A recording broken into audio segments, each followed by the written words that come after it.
Should you be buying or selling players from this Houston Texans offense going into the 2023 season? All that and more this episode of Locked On Dynasty Football Podcast. You are Locked On Dynasty Football, part of the Locked On Podcast Network. Here are your hosts, Marcus Mosher and Kate Madjuk. Welcome back to the Locked On Dynasty Football Podcast, part of the Locked On Podcast Network, your team every day. We'd like to thank you for making us your first listen of the day. This episode is brought to you by FanDuel Sportsbook, the official sportsbook of the NFL. Make every moment more. Visit FanDuel.com/LockedOn today to get started. I am your host, Marcus Mosher. You can follow me on Twitter at Marcus_Mosher. Joining me today, as always, is Kate Madjuk. You can follow her on Twitter at Kate Madjuk. Kate, today we're going to be talking about the Houston Texans as we start our AFC South previews, getting you ready for the 2023 season. We're going to give you our favorite buys, sells, and holds. But before we do that, just generally, are you kind of in or out on this Texans offense this season? Marcus, I hate myself so much for saying this. I'm like all in on this Texans offense. I even, in celebration, for those of you who don't know, I'm located just outside of Houston. So for those of you watching the show on YouTube, I am wearing my very special World Series Astro shirt. Don't hate me. I know tin cans. I know trash cans. Leave me alone.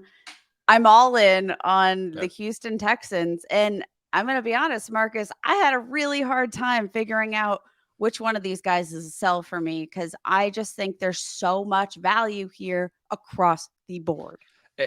I agree with you. It's just such a cheap offense right now to go out and acquire all the main pieces and all the main cogs. We're going to talk about some guys in a second, but I had the same problem looking for sells as I went to look at like Dalton Schultz's price. So I've been a big Dalton Schultz believer.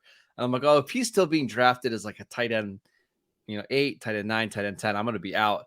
I go look at his price on Dynasty League Football, being drafted as tight end 18. It's like, come on, guy. Like you can't just give us the Texans for free. Like exactly. That's kind of what we're talking about. So let's start with the player that we are the most excited to buy this offseason. Okay. And that player is Dameon Pierce. Yep. And that should come as no surprise to all of our Locked On Dynasty everydayers. Because we've, of course, been very high. And I've been, even among the two of us, even more bullish on Dameon Pierce. But I don't know how you can't be not all in on Dameon Pierce after his rookie season. Averaged 17 rush attempts per game, had 64 missed forced tackles on run attempts. That's fourth in the league despite missing 4 games. Like, it only played 13 games last year, was so incredibly efficient in terms of his all of his elusive metrics. So 95th percentile in missed tackles forced per attempt, according to PFF. It's nuts. Among running backs with 50 or more run attempts, Pierce ranked second in PFF elusive rating. So that's basically a signature stat where PFF says, okay, like we understand there's a lot of variables that might impact a runner's ability to generate yardage and efficiency. That kind of like is their way of, eliminating the field, clearing the field, and giving a grade just purely to the runner and what they're able to generate on their own outside of offensive line, etc. Pierce ranked second among running backs. Like, he had an absolute killer year. And here's the thing about Dameon Pierce that I think there's not going to be like a solve for this. And I think this is kind of the conundrum with Dameon Pierce's dynasty value, is that he was not drafted highly in the NFL draft. And I think that is the draft capital stays with people, right? Because if Dameon Pierce goes in the second round and has the exact same production he had last year, we're talking about somebody who's going to be ranked as a top 15 running back. But because he has 4th round draft capital, he's now being drafted as RB23 because there's just this fear that because the Texans didn't invest a ton in him, that they could potentially move on or draft somebody else highly to replace him a year from now. But he can't change the draft capital. And that's, I think, what's going to make Dameon Pierce just like an evergreen value. Like, let's not forget, I think the biggest reason for Dameon Pierce and his evaluation in the actual NFL draft last year was the fact that he didn't see a ton of work at Florida. And I don't know why, because when you look at the efficiency metrics that he was posting with the Florida Gators, he was fantastic. All of the things that he was really good at in this Florida offense when given the opportunity, that has all translated. That's because he was splitting time with future Dallas Cowboys star Malik Davis. I understand why you wouldn't want to get Dameon Pierce touches in that backfield, but he didn't. I would have argued that he should have seen more work at Florida. He didn't. I agree. But that is why he fell in the NFL draft. Like all of these things, he didn't get the draft capital because he didn't get the work. He should have gotten the work. So he didn't get the draft capital. Now he's getting the work, but everybody's hung up on the draft capital, which he couldn't have changed because he didn't get the work. Yeah. We are feeding into this cycle when really we need to just be appreciating the fact that like this dude ranked 9th in yards after contact per attempt, fifth most forced tackles, 16th most runs of 10 or more yards. Like this is a really talented running back. And this offense, like last year, Marcus, there was no threat in this offense. It was Dameon Pierce, and that was the threat.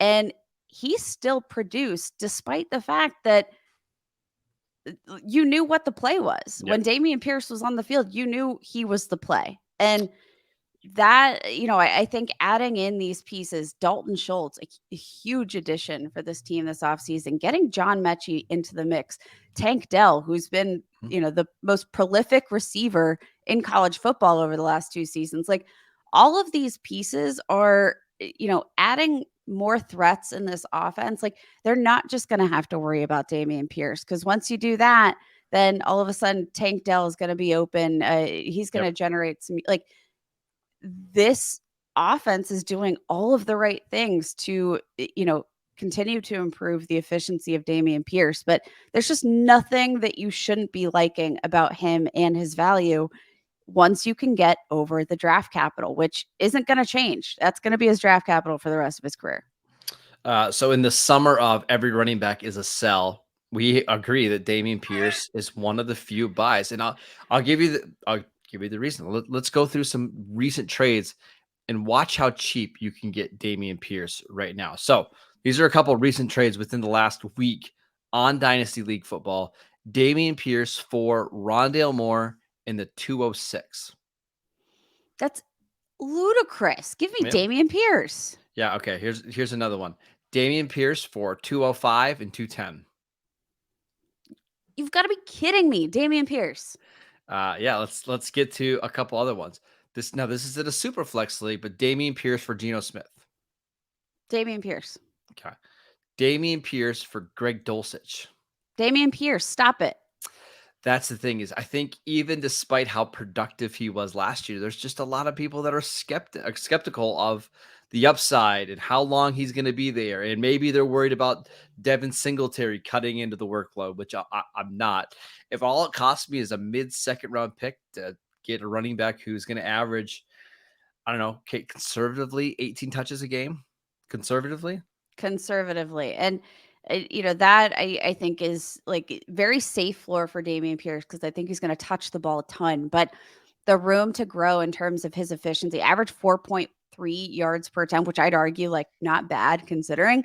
But like there's so much room for Dameon Pierce to continue to grow. We know D'Amico Ryans is going to run a defensive, ball control style offense. Dameon Pierce is going to fit perfully in that narrative. Yep. He's being drafted behind Cam Akers, who's ruptured his Achilles. Wanted to cut and trade, right? It's madness. It's absolute madness. Do not overthink the talent of Dameon Pierce. Stop it. All right, let's talk about somebody that we're actually trying to sell from this Houston Texans offense. There's not many, but there is one that comes to mind for me. We will get to that next. This episode is brought to you by FanDuel. Baseball season is in full swing, and there is no better place to get in on the action than FanDuel, America's #1 sportsbook, because right now, new customers get a no-sweat first bet up to $1,000. That is up to $1,000 back in bonus bets if your first bet doesn't win. Just go to FanDuel.com/lockedon to join today. You can go bet on baseball every single day, but we've also got NFL futures, There's NBA Summer League if you're, somebody who likes to watch that like I do. We've got boxing, we've got UFC, everything you can imagine, all on FanDuel. So don't miss your chance to snag a no sweat first bet up to $1,000 when you join FanDuel today. Just go to FanDuel.com/lockedon to sign up. FanDuel, the official partner of Major League Baseball. All right, Kate, we are back here talking about the Houston Texans and some of the players that we are buying, selling, and holding going into the 2023 season. Kate, let's talk about somebody that we're considering selling. Do you have a name in mind? Let's talk about Nico Collins, because he's the one guy that I feel like we're not I'm not sold on, but I understand the appeal, right? So Nico Collins, one of the bigger Texans wide receivers, like that's been the Texans wide receiver knock, right? Is the fact that they just don't have size. You've got John Mechie, 5'11", 194, that's fine.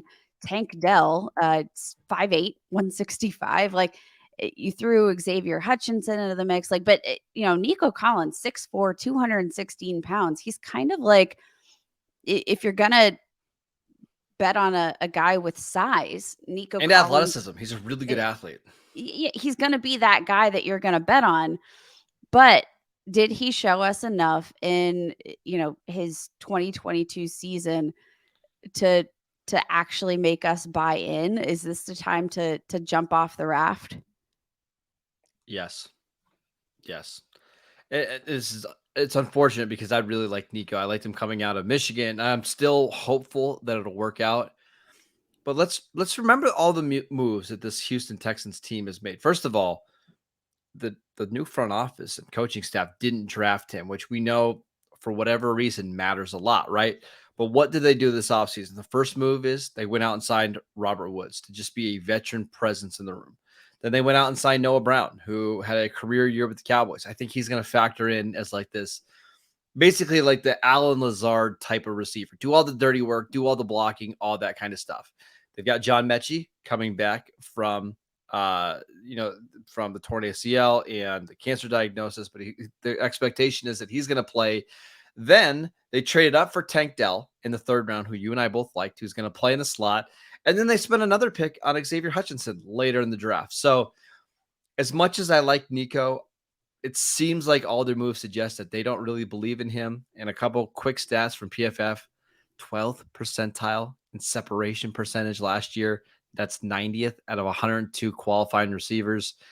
He was 44th percentile in yards after the catch per reception, 47th percentile receiving grade, 41st percentile receiving grade versus single coverage. Like, he just doesn't really get open, and he doesn't make plays after the catch, and that's probably not going to be a great fit with a rookie quarterback, I wouldn't think. I think that's definitely fair. You mentioned the draft capital, like third round draft capital, but this isn't a team that has really, actions speak louder than words, and they're seeking of, additional playmakers. They definitely needed them, but it feels like they kind of flooded the room this offseason. Yes. And they're kind of seeing what sticks. And I think there's plenty of potential here, right? And maybe Nico Collins is going to flourish as a team's wide receiver 3, and that should be his role. But, asking him to be a team's wide receiver 1 is where it gets tricky. And Marcus, you mentioned all of those wide receiver additions this offseason.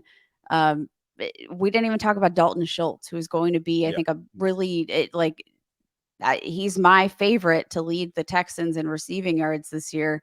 Well, and could you just see like the Texans just using a lot of like 2 tight end sets and then keeping Robert Woods in as the veteran guy, and then that other receiver either being like Tank Dell to give you some speed, John Mechie, who they kind of can play in the slot, or maybe it's Noah Brown doing some of the blocking stuff. Like, as much as I love Nico, I could see a scenario where he becomes the number 1 receiver in this team. I could also see a scenario where he ends up being like wide receiver 4 and just kind of buried on the depth chart. And with him being ranked as wide receiver 61, it's not like you could sell him for a lot, but I would flip him for somebody like Alex Pierce, who's going as wide receiver 66. I just think there's more upside there.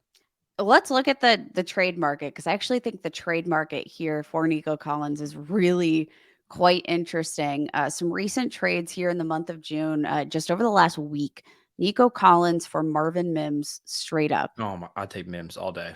Mims, a prospect we've really, really liked in the pre-draft process. Obviously, a little bit crowded there with the Denver Broncos, but I think there's a lot of room for this team to move on from one of their wide receivers. They certainly will after this year. They've been fielding tons of calls, whether that be for Jerry Jeudy, like some interest in Cortland Sutton, like. Give me Marvin Mims all day because I think he was one of the more underrated prospects in this draft. 100%. Nico Collins, the 204 and the 209 in this year's draft for Gabriel Davis in the 301. Yeah, I'll take Gabe Davis all day. Take Gabe Davis. There is, I think, a lot to like about what you could be getting here in exchange for Nico Collins. I don't think at this point, I don't think there's a ton of upside here for Collins, just given the situation, given the crowded nature of the Texans offense right now. Like, I think they're just trying to piece together offense, right? And I don't think they care. They're not making heavy investments in any single guy. But I'm gonna take my chance and sell Nico Collins for what might be like a higher upside situation. Yeah. I won't be surprised though if Nico ends up breaking out just with another team. I know he's going into year 3 of his rookie contract, but it just seems like this isn't a great fit for him. When you get these bigger receivers that really can't separate, but do have some athleticism down the field, that's when you need like a polished quarterback who's not afraid to throw into tight windows. And unfortunately, I just don't think that's CJ Stroud, and I don't think it was Davis Mills last year, and I certainly don't think it was Jeff Driscoll or whoever else the Texans were rolling out. He probably needs a change in scenery. I won't be surprised if it happens. Like, Kate, could you see a scenario where Tank Dell looks awesome in training camp, and John Mechie is healthy, and Robert Woods is the veteran, and again, they like Noah Brown is the number 4, and they say, hey, you know what? Let's give Nico a shot somewhere else. Let's recoup a 5th round pick for him and just move on, because I certainly could see that happening. I could absolutely see it happening. I don't know why I kind of want to send with the Chargers. Like, let's flood that receiver room for Justin Herbert. I think Buffalo's another good fit. Like, if you just want like somebody else in that room who kind of has some height, weight, and some speed. Remember Gabe Davis going into the last year of his contract. I could see that being a cheap kind of backup option for Buffalo. Yeah, I definitely, I'm all over it. Yeah. All right. Let's talk about some players that we're holding, or a certain quarterback that we're going to be holding from this Texans team next. We want to thank you for making Locked On Dynasty your first listen every day, everydayers on tomorrow and Wednesday's show. Matt and Ryan are going to be back continuing the AFC South previews. So make sure you tune in for that. Kate, you and I will be back on Thursday to wrap up this division. So be on the lookout for those episodes. But let's finish up talking about CJ Stroud, who we both liked quite a bit in the pre-draft process. We loved that the Texans took him with the number 2 overall pick. He's being drafted on average as QB 14. You buying, selling, or holding here?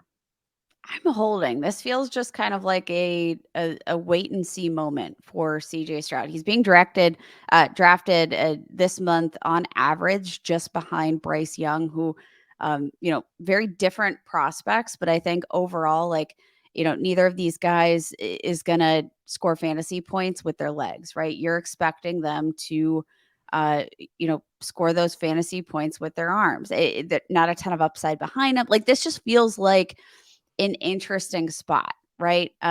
Coming out of Ohio State, obviously he was, touted for his ability to produce accuracy. Like, what did he call himself? A ball placement specialist. Yeah. Basically a point guard. Like, that's the way he plays the game. He's so talented, and he's good enough to get the ball into the hands of his receivers, wherever that may be across the field. I think the question definitely came in. We had a lot of conjecture about what was that, the S2 testing? Yes, S2 testing. Yes, a lot of question marks there about his processing ability, but I don't necessarily think you saw those issues on the field. No. When it came to Ohio State. He can be a fun playmaker to watch. And an interesting game manager. What makes me intrigued to hold, despite the fact that I don't see, top 10 upside. I think what you're probably going to expect is maybe like a high-end QB2 if things go right. Probably. But probably, I think, like in that Kirk Cousins range of like, yeah, hopefully he has a lot of volume. He's not going to give you a lot of rushing production, but I think pretty steady. I think that's the hope. That's the hope. And I think what makes me intrigued to hold CJ Stroud is the fact that, like, situationally, CJ Stroud is in an interesting position. You know why? Because the Texans traded away their first round pick in the 2024 draft in order to move up and select Will Anderson this year. And I think not having that first round pick tells you that this Texans offense is going to be patient with CJ Stroud and that they are looking to develop. Because if you're not all in on CJ Stroud, right, like that had to have been a calculated decision that they were prepared to make this move ahead of the draft. Because, you have to understand the number of talented quarterbacks next season. And, front offices are not shutting a blind eye to the potential of a Drake May or a Caleb Williams. They're, they removed themselves from that contention to be in the conversation for those two quarterbacks that could be franchise changing running backs. So quarterbacks. That tells me that they are in on CJ Stroud. They're going to give him every single opportunity to succeed, at least over the next 2 years. That is enough to give me some pause. That, and they're going to try to be competitive, right? Like that's the thing is I think after basically 3 years where the most wins they've had is 4, right? Back in 2020, it's time for this team to be relevant again and to be competitive. And I think they feel like CJ Stroud gave them and gives them the best option to do that. When it comes to his dynasty value, the reason he's a hold for me is I look at the quarterbacks that are going ahead of him, like Justin Fields, Anthony Richardson, Deshaun Watson, Dak Prescott, Kyler Murray. I would rather just have all of those guys. But when it comes to the guys behind him, there's a million different reasons there, but Kirk Cousins, Daniel Jones, Geno Smith, Russell Wilson, Jared Goff, Jordan Love, like none of those guys have the upside that I think Stroud has, and he's 21 years old. Like even if he ends up becoming Kirk Cousins 2.0, getting that guy at 21, 22 years old, and you get him for the next however many years is very valuable in a super flex league. So I'm holding. I want to see what this offense looks like. I want to see how Stroud looks like in the NFL because I am hopeful that he's going to be a very, very competent passer in the NFL. Yeah, and again, that's where you're going to want his fantasy points to come. But like we just talked about them flooding this receiving core. We just talked about the acquisition of Dalton Schultz this offseason. Like they're making the moves, like you said, to be competitive. And that's going to come, I think, at the hands of CJ Stroud and the legs of Dameon Pierce. Yes. We'll see how it all comes together. Yes, go buy Dameon Pierce. That's the biggest buy, maybe in all of Dynasty right now. He's being drafted outside of the top 22 running backs in a market right now where it's really hard to find guys that are guaranteed to get 16, 17 touches a game. Getting Dameon Pierce for a song is what you should be doing right now before his price starts to go up here in June and July. That is it for today's show. We want to thank you for making Locked On Dynasty your first listen every day. Again, everydayers Matt and Ryan will be back on Tuesday and Wednesday. We will be back on Thursday. I want to let you know that we are free and available on all platforms. Check out our show on YouTube as well. Go follow Kate on Twitter at Kate Magic. I'm at Marcus_Mosher, and we will see you next time.